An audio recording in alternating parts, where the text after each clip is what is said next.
প্রিয় বন্ধুরা, আসসালামু আলাইকুম। এই ভিডিওতে আমি পঞ্চম শ্রেণীর গণিত বিষয়ের ভিডিও টিউটোরিয়াল দিব। প্রথম অধ্যায়ের অর্থাৎ গণিত বিষয়ের একদম প্রথম অধ্যায় নিয়ে আলোচনা করব। এই যে পঞ্চম শ্রেণীর বই, এই বইয়ের প্রথম অধ্যায়ে যেই বিষয়টি সেটা হচ্ছে গুণ, অর্থাৎ গুণ অধ্যায়। এই গুণ অধ্যায় নিয়ে আলোচনা করব।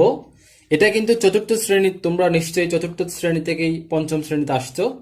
চতুর্থ শ্রেণীতেও কিন্তু গুণ নামের একটা অধ্যায় ছিল এবং পঞ্চম শ্রেণীর গুণের মধ্যেও কিন্তু একই বিষয়গুলো। তারপরও আমরা একটু পঞ্চম শ্রেণীর গুণগুলো একটু ভালো করে দেখব এবং অনুশীলনের অঙ্ক শুরু করার আগে অবশ্যই এই যে উদাহরণ যেগুলো আছে, এখানে যে কথাগুলো আছে, এগুলো আমাদেরকে অবশ্যই করতে হবে, জানতে হবে, পরে দেখতে হবে।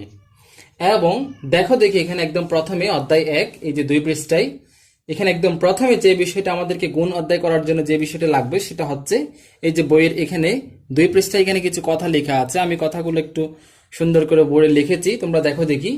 প্রথমে লেখা আছে এই যে গুণ্য গুণ গুণক সমান গুণফল এবং গুণফল ভাগ গুণ্য সমান গুণক, গুণফল ভাগ গুণক সমান গুণ্য। অর্থাৎ গুণ বিষয়ের এই 3টি সূত্র, এগুলাকে সূত্রই বলা যায়। সূত্র কিন্তু আমাদেরকে অবশ্যই মুখস্থ করা লাগবে। তোমরা আশা করি অবশ্যই চতুর্থ শ্রেণীতে যখন এই যে গুণ বিষয়টা পড়েছ এবং তখনই সূত্রগুলা কিন্তু মুখস্থ করেছো বলে আমার মনে হয়। এবং এখন আলোচনায় চলে আসি। প্রথমেই দেখি এখানে 734কে 256 দ্বারা গুণ করি আছে। তারপর 2 নম্বরে 8536কে এত দ্বারা গুণ করি আছে। এবং এই গুণগুলা কিন্তু আমরা এই যে চতুর্থ শ্রেণীতে যেরকম করেছিলাম একই রকমই। এবং এখানে পাশে যেটা দেখা যাচ্ছে, তোমরা দেখতে পাচ্ছ পাশে, আমি একটু দেখাচ্ছি তোমাদের। এই যে পাশে 734 গুণ 6, অর্থাৎ প্রথমে যে এখানে 6 দিয়ে গুণ করে, যে 6 দিয়ে 734কে গুণ করে 4404 পেয়েছে, এখানে পাশে একটা লিখে দিছে 734 গুণন 6। এটা মানে কি? এটা মানে হচ্ছে এখানে 6 হচ্ছে একক, 5 হচ্ছে দশক, 2 হচ্ছে শতক। তার মানে 6 একক, এককের স্থানীয় মান হচ্ছে 6, তার মানে 6 734-এর সাথে 6 গুণ দিলে কিন্তু এই সংখ্যাটা পাওয়া যায়। 5 হচ্ছে দশক, স্থানীয় মান 5 দশক মানে কত? 50, তার মানে এই যে 734-এর সাথে 50 গুণ দিলে কিন্তু এটা পাওয়া যায়। তারপর 2 হচ্ছে শতক, অর্থাৎ 2 শতক মানে 200 এর সাথে এই যে 734 গুণ দিলে কিন্তু এটা পাওয়া যায়। এটাই হচ্ছে মূল বিষয়। এবং 2 নাম্বারটা দেখাবো, 800 গুণ 900।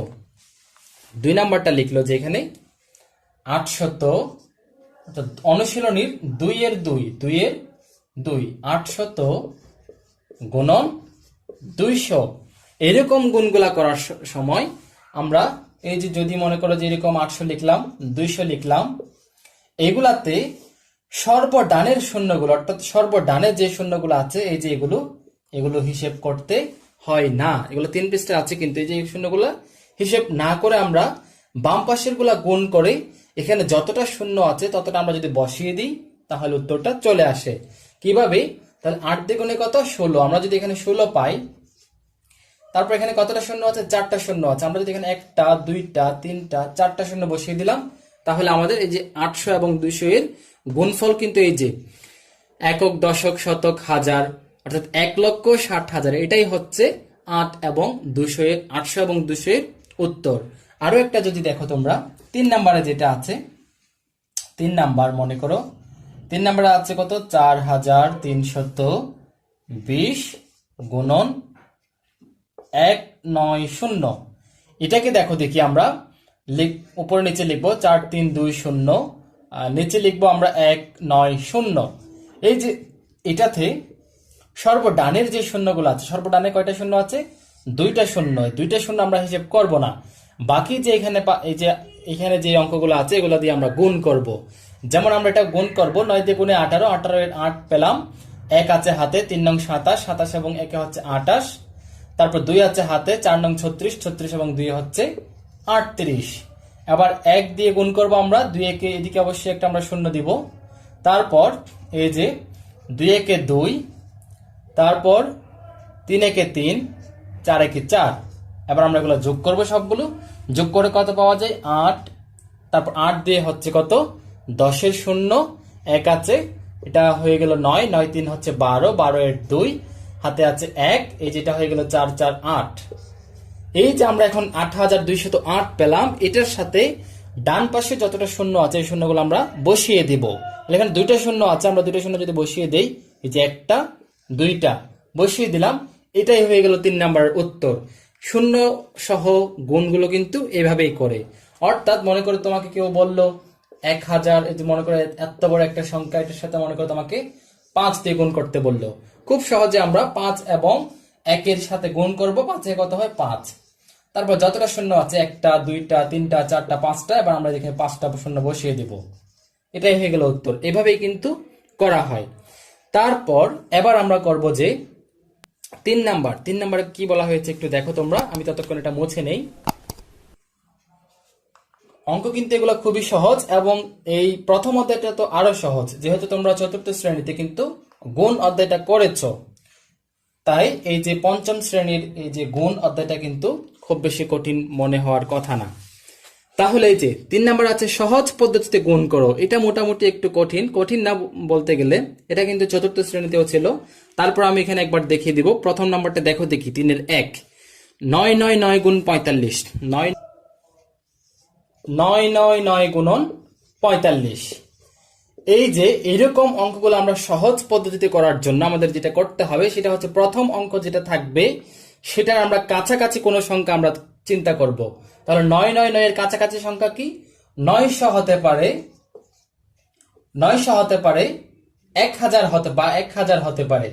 এখন কোনটা সবচেয়ে কাছে? এখানে 1000 সবচেয়ে কাছে, 900-র চাইতে 1000 কাছে, এজন্য আমরা 1000 লিখবো। এখন আমরা মনে করো যে 1000 লিখে দিলাম। এখন গণিতের নিয়ম হচ্ছে যেরকম আছে ওই রকমই করতে হবে, পরিবর্তন করা যাবে না। এই লাইন থেকে এই লাইনে যদি আসি আমরা, একটা সামঞ্জস্য থাকতে হবে। 1000 যদি লিখে দেই তাহলে তো 1 বেশি লিখে ফেললাম, তাহলে এটা এই নিয়মটা কিন্তু গণিতে কিন্তু এরকম 1 বেশি লেখা যাবে না। তাই কি করতে হবে আমাদের? এই যে 1 বেশি লিখে ফেললাম, এই জন্য আমাদের কিটা বিয়োগ 1 যদি দিয়ে দেই, এই যে 1000 বিয়োগ 1 মানে কিন্তু 9 9 9 বোঝায়। তাহলে এটাকে এখন আমরা বন্ধনে যুক্ত করব, করার পরে যে এখানে 45 আছে, এখানে 45 লিখে দিলাম। এই যে এটাই হচ্ছে সহজ পদ্ধতিতে গুণের যে কাঠামো, এই যে এইভাবে কিন্তু সহজ পদ্ধতিতে গুণ করে। এখন কি করতে হবে? এখন যেটা করতে হবে সেটা হচ্ছে যে গুণাকারে যেটা আছে বন্ধনী যুক্ত ব্র্যাকেটের ভেতরে যতগুলো অঙ্ক থাকবে ততটার সাথে এই যে গুণ আকারে যেটা থাকবে এটার সাথে একবার একবার করে গুণ বোঝাবে। যেমন এই যে 1000-এর সাথে 45-এর একবার গুণ বোঝাবে, করার পর মাঝখানে আমরা এই যে এখানে যে সাইন চিহ্নটা থাকবে এটা আমরা দিব, 45-এর সাথে আবার এইটার একবার গুণ বোঝাবে। তাহলে এটা এখন আমরা এই কাজটা করব। দেখো দেখি, 45-এর সাথে যদি এটা গুণ করি, এই যে একটু আগে আমরা শূন্য সহ গুণ শিখেছি, এবং এটা কিন্তু ওই নিয়মে আমরা খুব সহজে করতে পারি। 45-একে 45, 3টে শূন্য বসিয়ে দিব, বিয়োগ চিহ্ন দিলাম, 1 আছে, 45-একে 45। এই যে পেলাম, এখন এটা এখন বিয়োগ করব আমরা। কিভাবে বিয়োগ করব? এখানে পাশে লেখা যায় 4 5 3টে শূন্য দিলাম, এবার এখান থেকে 45 বিয়োগ দিব। এই যে 10 থেকে 5 চলে গেলে 5, এটা হয়ে গেল 9, 9 থেকে 4 চলে গেলে 5, এটা হয়ে গেল 9, সরাসরি 9 বসিয়ে দেব, এটা হয়ে গেল 1, যেহেতু ধার দিয়ে দিলাম, এটা হয়ে গেল 4, এবং এটা হয়ে গেল 4। তার মানে কত?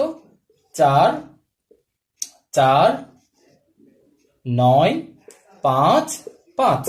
এই যে এটাই হচ্ছে 1 নাম্বারের উত্তর। এবার আমি আরো একটা দেখাই তোমাদের সুবিধার্থে, আরো একটা, যে কোনো একটা দেখানো যাবে। আমি র্যান্ডমলি যে কোনো একটা যেটা প্রথমে চোখে পড়ে এটা করে দেই।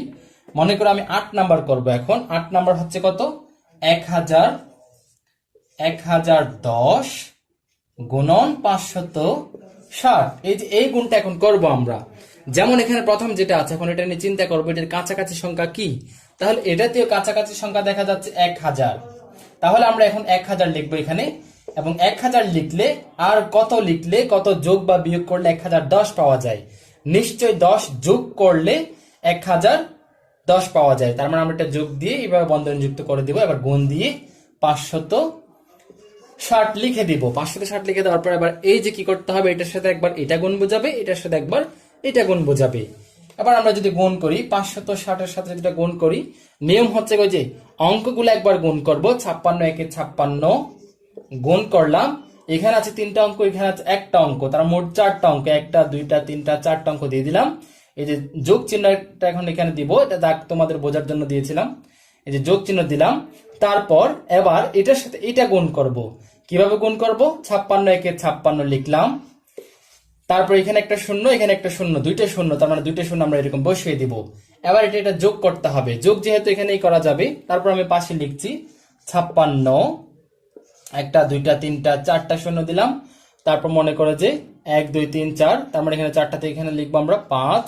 অর্থাৎ উপরের এই যে অঙ্কের নিচে নিচে যেন অঙ্ক হয় 6 0 0, যোগ করলে 0 0 0 0 0 6, যোগ করলে 6 5 6 5, কত হয়? 5 6 5 6 0 0।